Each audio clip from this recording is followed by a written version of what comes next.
நிச்சயமாக அத்தையின் அரண்மனைக்கு சென்று அத்தையை நீ அத்தை பார்ப்ப, அத்தை மகனை பார்க்கலாம், மாமனை பார்க்கலாம். ஆமா, குளக்கரை ஓரம் யாரு 5 பேர் இருக்கிறாங்க, 6 பேர் இருக்கிறாங்க. கண்ணு தெரியல உனக்கு. ஐயா நீங்க யாரு? கோமாளி. நீ யாரு? நான் இந்த நாட்டோட மந்திரி ஆகும். சரி, நான் பாத்துட்டு நாங்கள் யார் என்பது உன்னிடத்திலே சொல்வதாக இல்லை. உங்களுடைய மகாராணியும் மகாராஜாவா இருந்தா சொல்லு, அவங்ககிட்ட தான் சொல்லுவோம். ஓ தாயே, என்னடி? ஓ அம்மா, யாரோ குளக்கரை ஓரம் யாரோ 5 பேர் நிக்கிறாங்க. அதாவது மணிமகடம் தரித்த மன்னர்கள் 6 பேர் இருக்கிறாங்க. அதாவது மணிமகடம் தரித்த மன்னர்கள் 5 பேர். அது கூட ஒரு சின்ன குட்டி ஒண்ணுக்குது, சின்ன பையன் இருக்கிறார். 6 பேர் இருக்கிறாங்க. ஐயோ, மணிமகடம் தரித்த மன்னர்கள் இருந்தா என் உடன் வந்தவர்கள் தான் 5 பேர் இருந்தால் நேரடியாக நீ போய் பாருமா, நானே சென்று பார்ப்பேன். அரண்மனையில காத்துக்கிறேன்.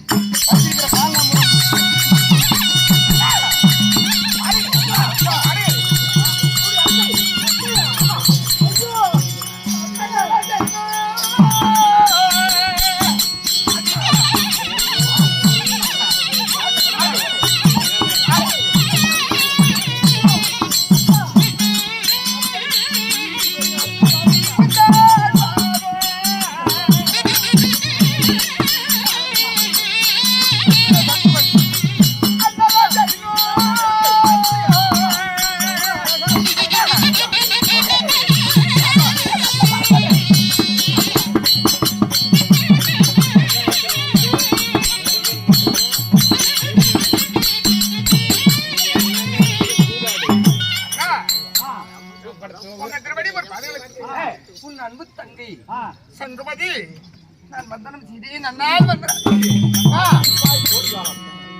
சுகமாக இருப்பாயம்மா. அண்ணா, ஏன் வந்தவர்கள் குளக்கரையிலே அமர்ந்து விட்டாய்? அரண்மனைக்கு வர வேண்டியதானே? இதுதான் தங்களுடைய அரண்மனை என்று எங்களுக்கு நாங்கள் வந்தது கிடையாது. பார்ப்பதற்கு அனைத்து அரண்மனையும் ஒரே வட்டத்திலே எல்லாம் சரிசமமா இருக்குது. இதுதான் தங்களுடைய அரண்மனை என்று தெரியாமல் போனால் சரி, அலையாத வாசல் நுழைய கூடாது, அதனால மரியாதை வாசல் மிதிய கூடாது என்பார்கள். அண்ணா பாருங்க, அரண்மனைக்கு போவோம். அப்படியா? புறப்படுங்கள், போகலாம்.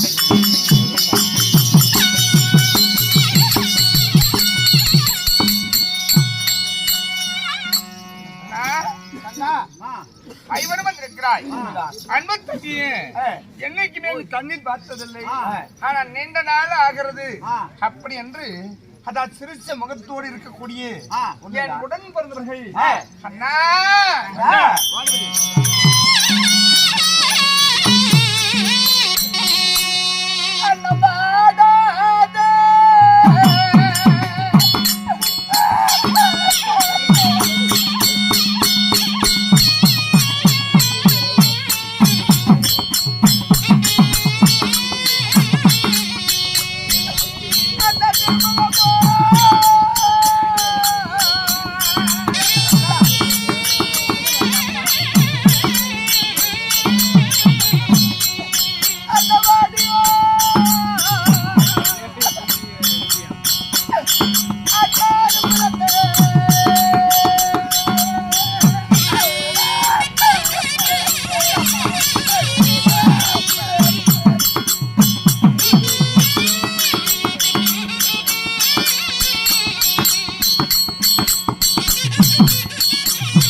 ரத்த பாசன அண்ணா மாடாத திருமுகம் மாறி இருக்குது உங்க சோறாத திருமுகம் வந்திருக்குது என் ரத்த பாசமெல்லாம் தலை குமிஞ்சிருக்குது அண்ணா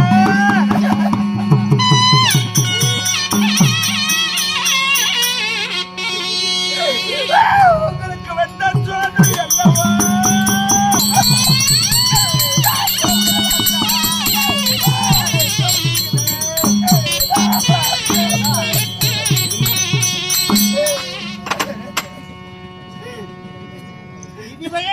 அறிய மாட்டார் என்னமா செய்யறது உங்க அண்ணன் பீமசேனால நாங்க தலை குனிஞ்சு நிக்க வேண்டிய நிலைமை வந்து விட்டதே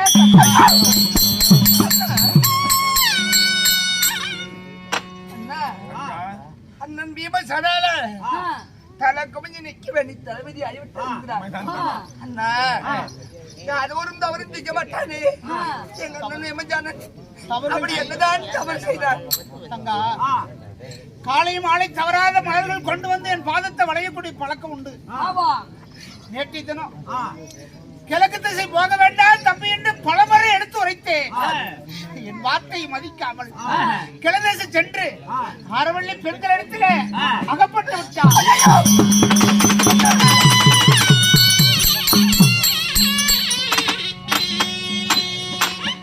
அகப்பட்ட வீமனை பந்தயத்தில் தோல்வி அடைந்த தம்பிய விலகுகள் தரித்து கல்லறை சிறையில் அடைத்து கடன்களை விட்டு கடிக்க வைத்தார்கள் அந்த ஆரவள்ளி பெண்கள் தோல்வி அடைந்த வீமன் சிறையில் அடைத்து விட்டார்கள் நிருபம் கொடுத்து விட்டார் அதாவது உங்க இந்திரபுரஸ்த நகரத்தை ஆளக்கூடிய தர்மன் எனக்கு கற்பப்பணம் கட்டணும் இல்லை என்றால் என் பந்தயத்தை ஜெயிக்க வேண்டும் இழிவான நிருபத்தை கொடுத்து விட்டாம்மா அதனால பொருத்தம் பார்க்கின்ற போது ஒருவர் கூட எங்களுக்கு பொருத்தல்ல தங்கா ஆனா உன் கணவருக்கு கூட பொருத்தம் பார்த்தோமா அவருக்கு கூட பொருத்தல்ல உன்னுடைய மகன் அள்ளிமுத்துக்கு தான் தகுந்த பொருத்தம் இருக்கிறது அள்ளிமுத்து பிறக்க ஆரவள்ளி கோட்டை அழிய சரியான பொருத்தம் இருக்குமா உன் மகன் அழைத்து என் சங்கத்தை நீக்க வேண்டும் என்று உன் இடத்துல ஓடி வந்தோம்னா அண்ணனுக்கு ஒன்றிருந்தால் தங்கை காக்க வேண்டும் தங்கைக்கு ஒன்றிருந்தால் அண்ணன் காக்குது அது ரத்தம் பார்க்கும் ஒரு ஆணா பிறந்திருந்தா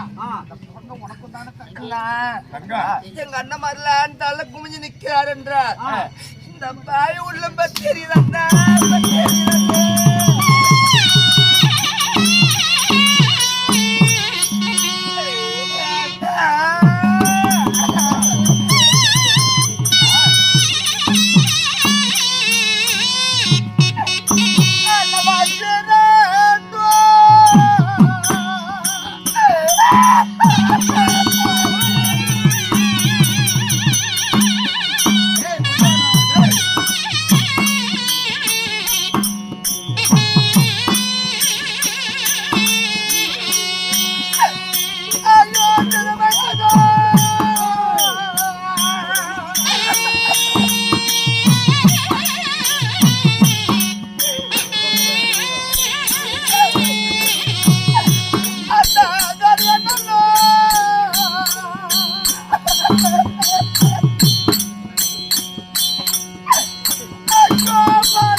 வந்து என் மகனை எடுத்து இப்படி அழுகிறாய் அம்மா.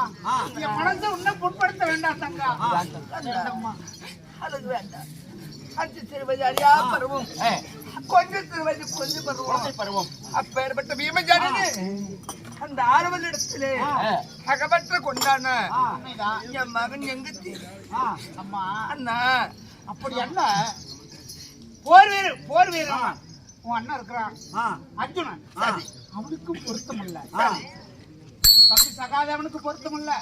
எனக்கும் பொருத்தம் இல்ல. உன் கணவனுக்கும் பொருத்தம் இல்ல. ஆனா உன் மகனுக்கு மட்டும் தகுந்த பொருத்தம் 5 பொருத்தமும் சரியா இருக்குதுமா. யார் சொன்னது? சகாதேவன்.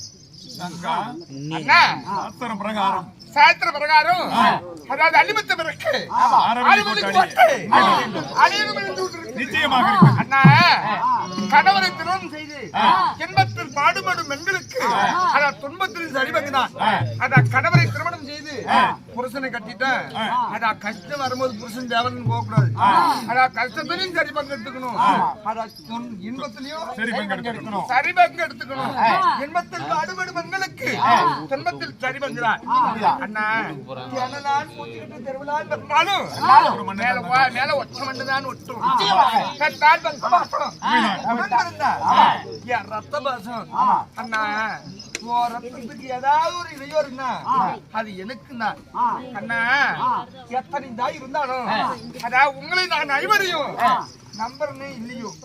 அதாவது எங்க அண்ணனாகப்பட்ட சகாதவனுடைய சாஸ்திரவேந்தன் அதாவது சகாதவன் கனூர் வேதம் கற்றவன். இவன் வேதன் பிரகாரம் கனூர் வேதத்தை எடுத்து கடித்து இவன் என்னைக்கு செத்துருவானா கண்டிப்பா செத்துருவாங்களாம். அந்த காலத்துல கண்டிப்பா இருந்த குறை சொல்லவங்கள அந்த காலத்து பெரிய மனுஷன் தனுர் வேதத்தை கத்து அதாவது 16 கொண்டா பாட்ட முறைக்கு செத்து போயிருந்தேன். எங்க சாப்பிட்டு அன்னைக்கு 16 பெருமுகனுக்கு நான் பிறக்குது அன்னைக்கு செத்து போயிட்டாங்க தாத்தன். அந்த வேதம் படி தனுர் வேதத்தை இன்னைக்கும் கலியுகத்திலையும் தனுர் வேதத்தை கற்று அதான் முறை பிரகாரம் சாதகத்தை பார்த்து சொல்லிட்டா கண்டிப்பா அந்த மனுஷன் உயிரோடு இருக்க மாட்டான். அந்த தனுர் வேதம் கற்றபடியா எங்க அண்ணன் சகாதேவன் அண்ணா ஆமா எது பொய்யானாலும் அந்த பிறந்த மண்டபம் வெளியிட்டாலும் தலைக்கடல் நீர் வத்திட்டாலும் இரண்டு ஒன்றாக சேர்ந்து குழந்தை அழித்தாலும் இந்த உலகத்திலே செட்டி மரம் கொண்டு எதுவும் இல்லாத போனாலும் எங்க அண்ணன் தனுர் வேதம் பொய்யாகாது. ஒன்றும் கவலைப்படாது. உனக்கு ஒன்று நான் எனக்கு. அதனால உன்ன மகனை கூட்டிட்டு வரேன். தலை கோவிஞ்சு நிற்காது. தலை நிமிர்ந்து நான் உன் தங்கை நான் இருக்கிறேன். அண்ணா புறப்பட்டு அரவணைக்கு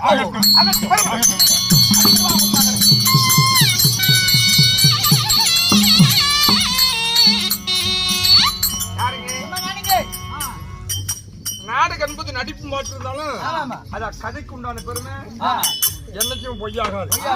அந்த காலத்துல உண்மையிலேயே ஆறுவல் இடத்திலே விமஜானன் அகப்பட்டு தொன்மத்தில் பட்டு அதாவது அஷ்டாவர இந்திரபுருஷன் சேர்ந்தான். அதாவது 5 சிறு வயது அறியா பருவம் கொஞ்சம் சிறு வயது குழந்தை பருவம் அப்பேற்பட்ட விமஜானே ஏதாவது ஆறுவல் இடத்துல மாட்டிக்கொண்டான நம்ம பையன் எங்கச்சி போல. ஆனா அதுதான் அந்த காலத்துல ஒரு ரத்த பாசம்னா விட்டு கொடுக்கிற மனுஷன் வருமா. இந்த காலத்துல எங்க விட்டு கொடுக்கிற மனுஷன் வரும். கால் இவ்வளவு சேர்ந்தா கூட இன்னும் கொஞ்சம் சேர்த்து எடுத்துக்கிறாங்க. கால் அப்படி மாறிடுச்சு. அந்த காலத்துல வந்து தங்கச்சிக்கு அண்ணனுக்கு இதாவது தான் ஆடாவிட்டாலும் தன் சரிகள் ஆடுமா. தன் ஆடாவிட்டாலும் சரிகள் ஆடுமா. அப்பேற்பட்ட என் உடன்பரப்புகளுக்கு எதிரோடு வந்துவிட்டது. அதனால நான் நினைச்சதாக என் மகனாக அலிமுத்தை நம்ம மேடைக்கு